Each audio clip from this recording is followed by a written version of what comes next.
Саламатсыңарбы менин кымбаттуу окуучуларым? Кутмандуу күнүңөр менен.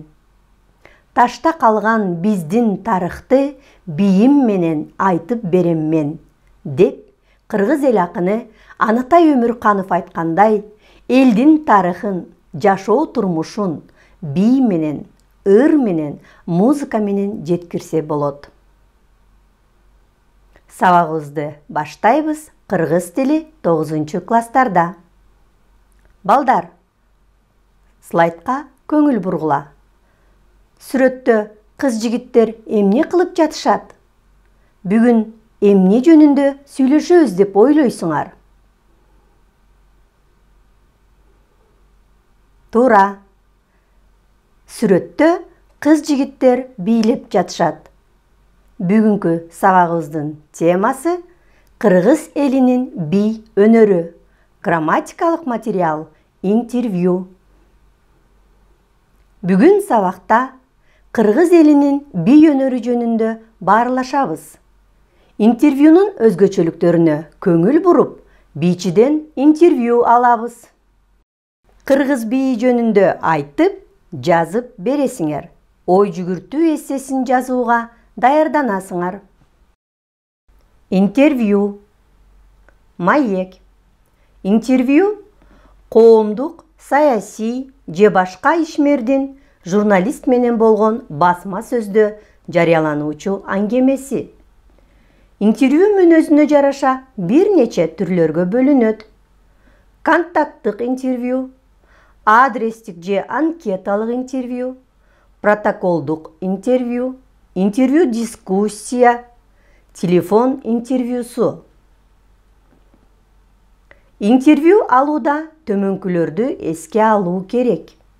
Биринчиден, окуяга, фактыга, анын кыскача маселелерине же тарыхына көз жүгүртүп чыкканыңар дурус. Экинчиден, мүмкүн болушунча цифраларды азыраак колдонуу керек. Үчүнчүдөн, журналист интервью үчүн теманы тандоого көңүл бурушу керек. Бул өтө маанилүү. Бүгүнкү интервьюнун суроолору. Бийдин кандай түрлөрүн билесиңер? Силер бийлегенди жактырасыңарбы? Качан, каерде бийлейсиңер?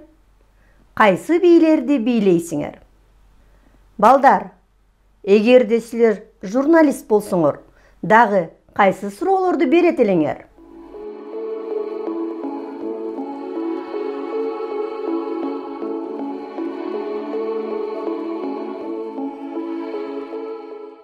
Балдар, бүгүн биз кыргыз элинин бий өнөрү жөнүндө сүйлөшөбүз. Бүгүн бизде конокто белгилүү манасчы Жусуп Мамайдын небереси Тургунаалы Мамай. Тургунаалы Мамай баарыбызга белгилүү Жалын бий бийинин автору. Жалын деген сөздүн маанисин билесиңерби? Жалын эмне деген суроого жооп берет. Биринчи мааниси жалын күйүп жаткан нерсенин үстүнө көтөрүлгөн алоо.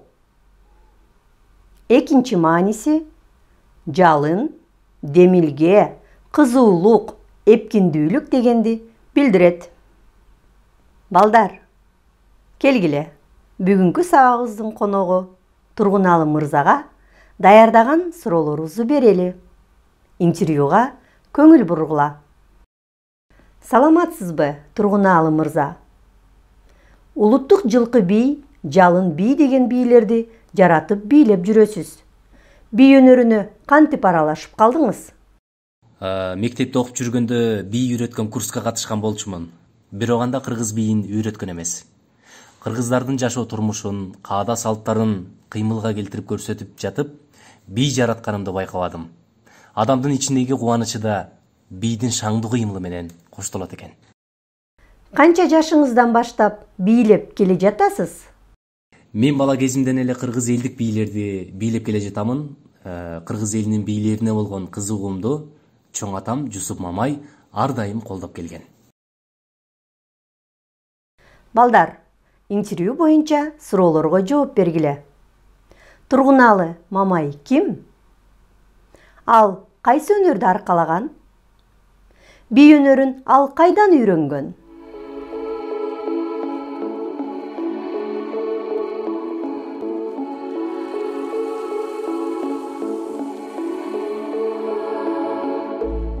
Тургуналы мырза, би деген эмне? Сиз кандай ойлойсуз? Би музыка менен коштолгон, дене кыймылынын жардамы менен иретке салынган ыргактуу кыймыл. Би байыркы магиялык оюндардан, эмгек процессине байланыштуу кыймыл аракеттерден жана башкадан келип чыккан өнөр деп билем. Ошондой эле эпостарда, манас эпосунда, тойлордо, көңүл ачууларда би өнөрү кеңири колдонулгандыгы айтылып келет. Азиз Кандын Алмамбет укуруктай моюндан ак тамагын кылайтып бийлеп турду муңайып. Балдар, интервьюнун ушул бөлүгү боюнча суроого жооп бергиле. Кыргыз би өнөрүнүн байыркылыгы жөнүндө кайсы маалымат булактарында айтылат?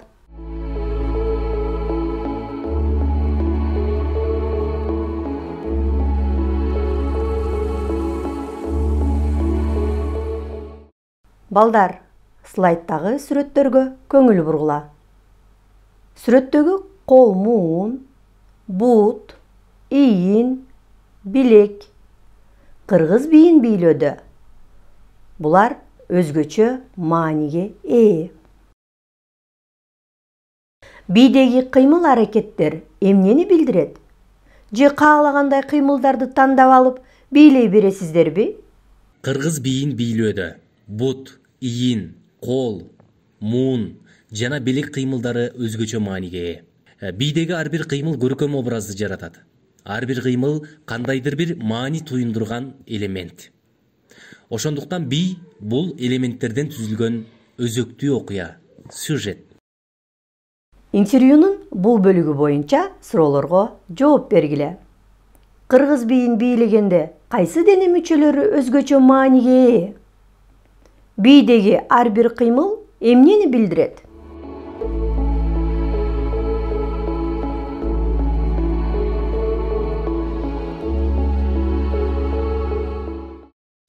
Тургуналы мырза, кыргыз бийиндеги кыймыл элементтеринин мааниси жөнүндө токтоло кетсеңиз? Ар бир кыргыз бийи кыймыл элементтери менен бири экинчисинен айырмаланат. Бул бий мерген бийиндеги мергенчинин кыймылы. Аңылоого чыккан аңчылардын кыймылы. Мындан кыргыз элинин жашоосундагы аңчылык, мергенчиликти көрө алабыз. Тактеке, комуз күйүүсүнө жигиттердин образдуу мүйүз кыймылы.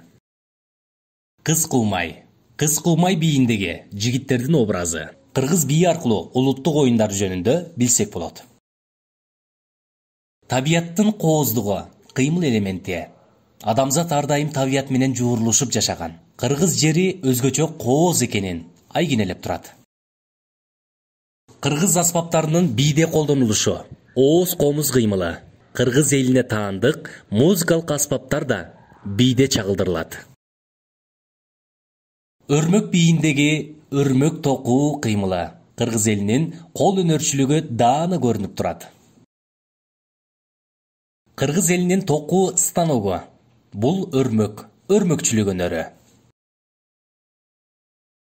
Өрмөк бийиндеги жибийиреген кол аракети кыймыл элементи. Байыркы мезгилде апаларыбыз жипти ийик менен ийришкенин бий аркылуу көрсөтүп жатышат. Жар көрүшү кыз жигит ортосундагы салттуулук кыймыл элементи. Бул кыймыл элементи каада салттык көрүнүш. Демек, кыргыз бийи кыргыз элинин жашоосу деген жыйынтыкка келсек болот. Балдар, слайдка көңүл бургула.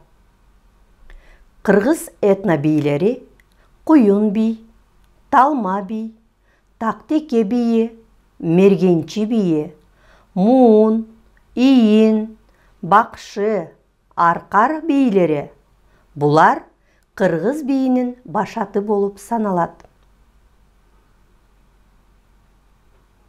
Балдар, силер Тургуналы Мамайга кандай суроо берет элиңер? Ал жөнүндө дагы эмнелерди билгиңер келет? өз алдынча 3 суроо түзгүлө.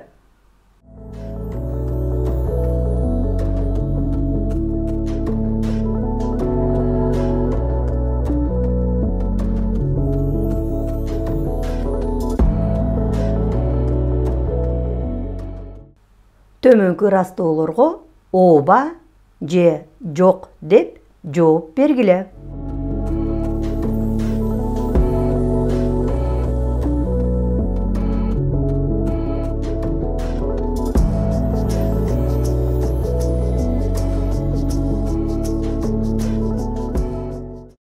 Ар бир кыргыз бийи кыймыл элементтери менен бири экинчисинен айырмаланат. Ооба. Белгилүү Саймалы таш көркөм сүрөт галереясында бийге тиешелүү элементтер кездешет. Ооба. Жооп туура. Музыкасыз да бий болот. Жок. Музыкасыз бийди элестетүү кыйын. Бийде элдин ичиндеги кубанычы чагылдырылат. Ооба. Жооп туура. Кыргыз бийинде элдик каада салттарды көрүүгө болот. Ооба. Бий аркылуу биз каада салттарды көрө алабыз. Кыргыз бийинде негизги элементтер бут, баш, курсак, колдун кыймылынан жаралат. Жок. Кыргыз бийинде негизги элементтер бут, ийин, колмуун, билек. Кыргыз бийи бүтүн бир сюжет. Ооба. Жооп туура. Балдар, келгиле, чогуу видеоролик көрөлү. Видеороликту көрүп жатып, бийдеги кыймыл элементтерине көңүл бургула.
Видеоролик боюнча суроолорго жооп бергиле.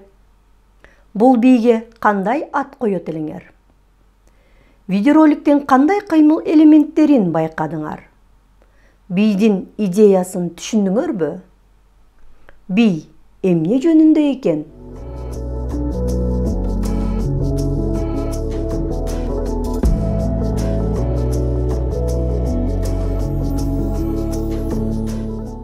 Балдар, сүрөттөрдөгү кыймыл элементтердин аталышын эске түшүрүп, сүйлөм түзгүлө.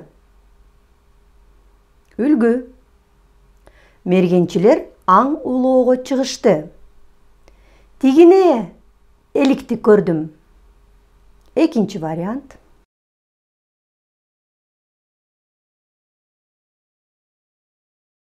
Апалар ийирип берген жиптен кыздар таар согуп жатышат. Силер дагы, балдар, үйдөн өз алдынча сүйлөм түзүп көргүлө. Вен диаграммасы боюнча кыргыз элинин бийин башка улуттун бийи менен салыштыргыла.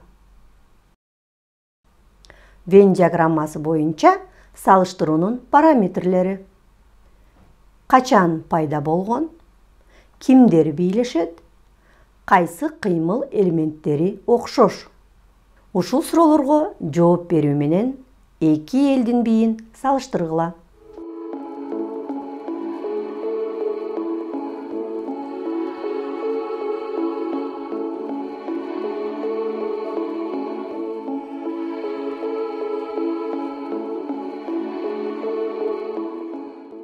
Өз алдынча аткаргыла. Балдар, силер да белгилүү бийлердин авторлору менен, бий топторунун жетекчилери менен байланышып, алардан бий тууралуу интервью алгыла. Балдар, кыргыз элдик бийи ден соолукка пайдалуу деген темада эссе жазгыла. Эссенин болжолдуу планы. Киришүү. Кыргыз элдик бийи ден соолукка пайдалуу. Негизги бөлүк. Айтылган ойду далилдер, фактылар менен чечмелеп жазгыла. Өз жашооңордон мисалдарды келтиргиле. Жыйынтык сөз. Баштапкы сүйлөмдү өзгөртүп кайталагыла.